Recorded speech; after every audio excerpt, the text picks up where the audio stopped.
Agence Galaxy Media, la passion de développer la RDC. Les organisations spécialisées en observation indépendante, membres des Rénoy, les organisations de la société civile évoluant dans la thématique OI et gouvernance, les secteurs privés ainsi que le partenaire technique et financier prennent part à un atelier pour échanger sur la gouvernance inclusive des ressources forestières de la RDC et renforcement institutionnel du Rénoy. Ouvert par les directeurs des forêts représentant le secrétaire général du ministère de l'Environnement empêché. C'était le mercredi 2 août 2023 à la paroisse Sacré-Cœur dans la commune de La Gombe. Reportage.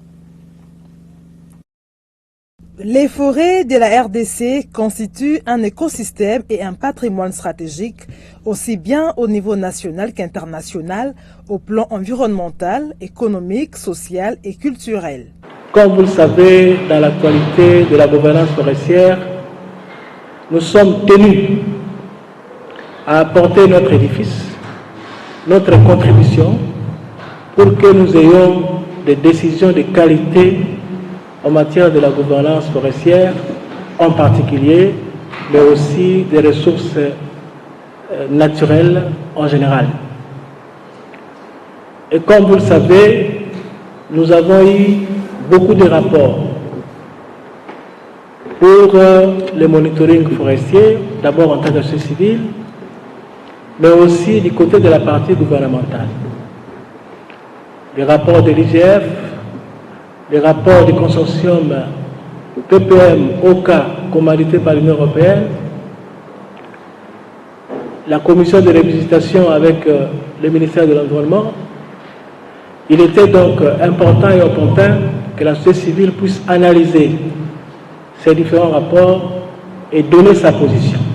Depuis la promulgation du Code forestier en 2002, les questions de la gouvernance des ressources forestières en particulier et des ressources naturelles en général se posent encore avec acuité et nécessitent que les réseaux nationaux pour l'observation indépendante Rénoy se renforcent davantage afin de contribuer aux grands défis de gouvernance des ressources forestières et naturelles de l'heure en créant une dynamique pour faire entendre sa voix de façon efficace sur les questions majeures qui minent la bonne gouvernance des ressources naturelles en RDC. Cet atelier est une occasion pour les réseaux nationaux des observateurs indépendants de réfléchir sur deux aspects.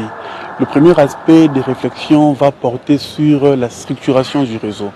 Depuis sa création, le réseau fonctionne comme une plateforme informelle et nous pensons qu'il est maintenant temps de redéfinir non seulement les axes stratégiques, mais de travailler à la structuration du réseau afin de les doter des organes de gouvernance pour sa gestion au quotidien.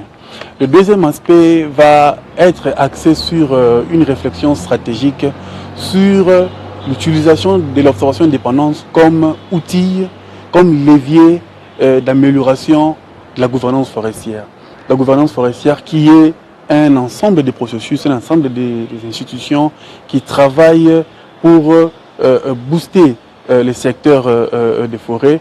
Et nous pensons que nous, comme acteurs de la société civile, nous avons également un rôle important à jouer dans ce processus qui se veut participatif. Voilà pourquoi le réseau des observateurs indépendants va réfléchir pendant cette semaine à consolider non seulement son organisation, mais sa stratégie autour de la synergie qui est créée entre différents membres pour mener à bien les activités d'observation indépendante dans les secteurs non seulement des forêts, mais aussi d'autres commodités, d'autres ressources naturelles. Contribuer à la gouvernance forestière inclusive et influencer la qualité de décision des gouvernants du secteur forêt et environnement sur la gestion du moratoire relatif aux nouvelles concessions forestières, les suivis de la légalité des titres forestiers et renforcer la dynamique de l'observation indépendante du Rénoy en les dotant des instruments de gouvernance interne pour sa croissance institutionnelle sont donc les objectifs majeurs poursuivis par ces séminaires.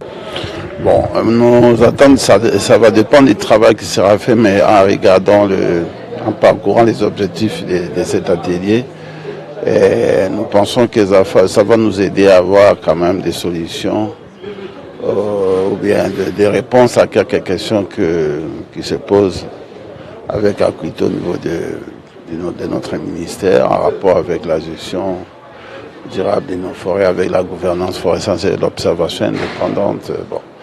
Je crois que dans des objectifs, on va traiter du moins du moratoire, qui est un handicap sérieux pour l'exploitation forestière ici en RDC. Comme vous le savez, nous sommes l'unique pays à être sous moratoire. Aussi, on va évoquer des questions en rapport avec les états généraux des forêts. Et comme j'ai dit dans le mot du secrétaire général, que les bons résultats qui vont sortir de cet atelier vont nous aider à